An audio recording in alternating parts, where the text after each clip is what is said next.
If simple water molecules that form ice crystals exhibit magnificent structure, consider the design ingenuity behind large, complex molecules, such as DNA.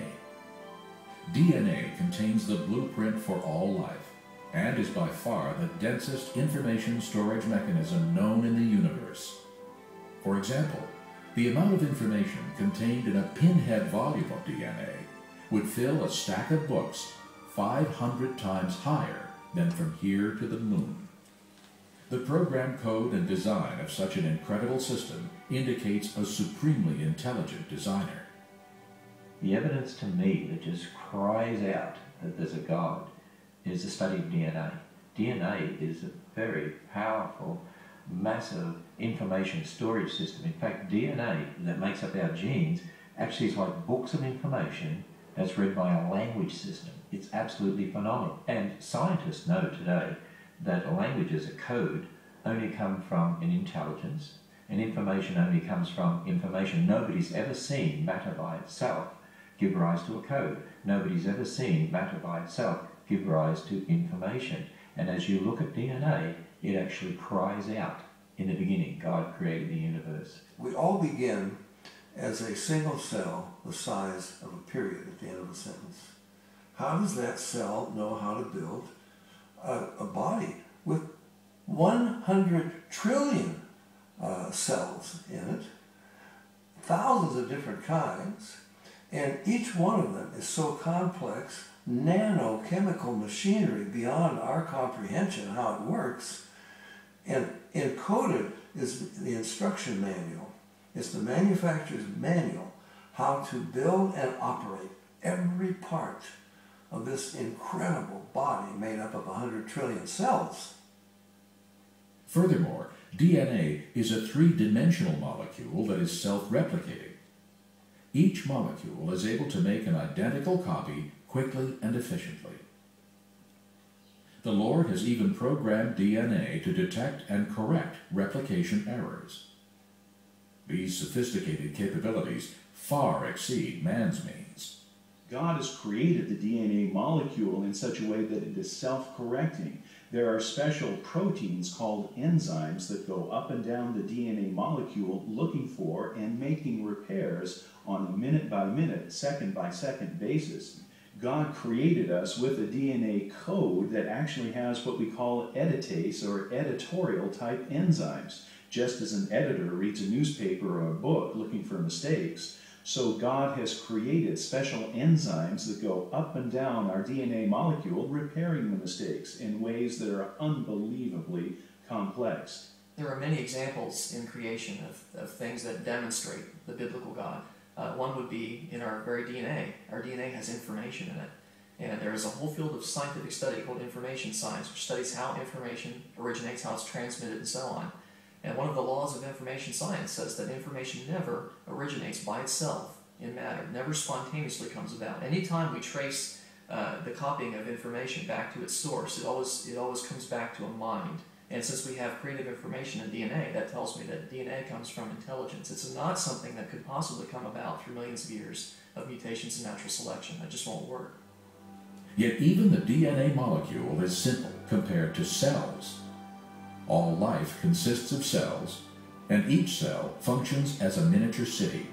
When we consider that a human body consists of trillions of cells working together as one unit, we should be in humble awe of our Creator's intimate care and perfect wisdom.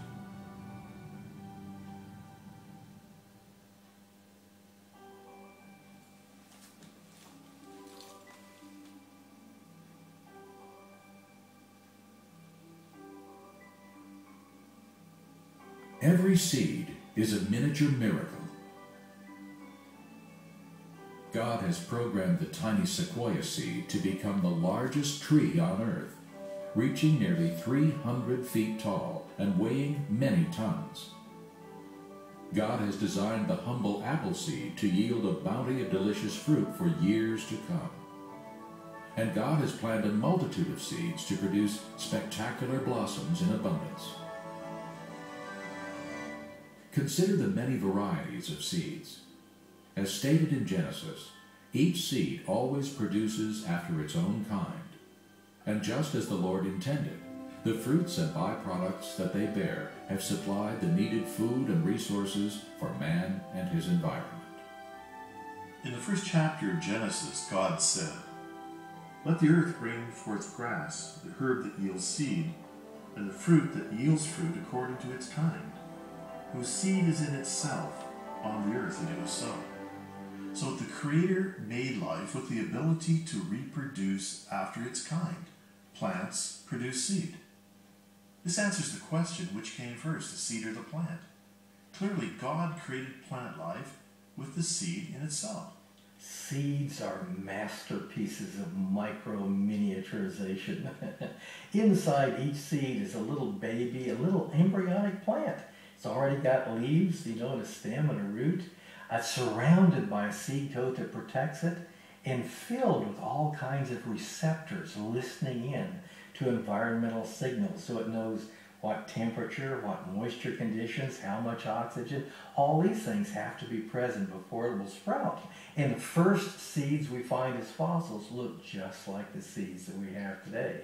The seed is the first reproductive structure God made on creation day 3, and it's the way living things ever since have multiplied after kind.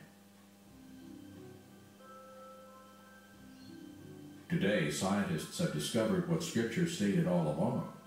Inside the unassuming seed is life itself. Contained within are living cells, tiny factories of amazing complexity. No scientist has been able to build a synthetic seed, and no seed is simple. Seeds are programmed to remain dormant until water and warmth are available. Who installed this ability to monitor temperature and humidity? Who determined the proper time for the seed to germinate? Who told the root, "You must go down," and the stem, "You must head upward"? Do you see the guiding hand of our all-loving Creator? In order to sprout and thrive, seeds require the proper soil nutrients, the ideal properties found in water, the correct frequency spectrum of light, the right atmosphere, and the necessary pollinators. All of these must have been in place from the beginning in order for seeds to yield a harvest of blessings for mankind.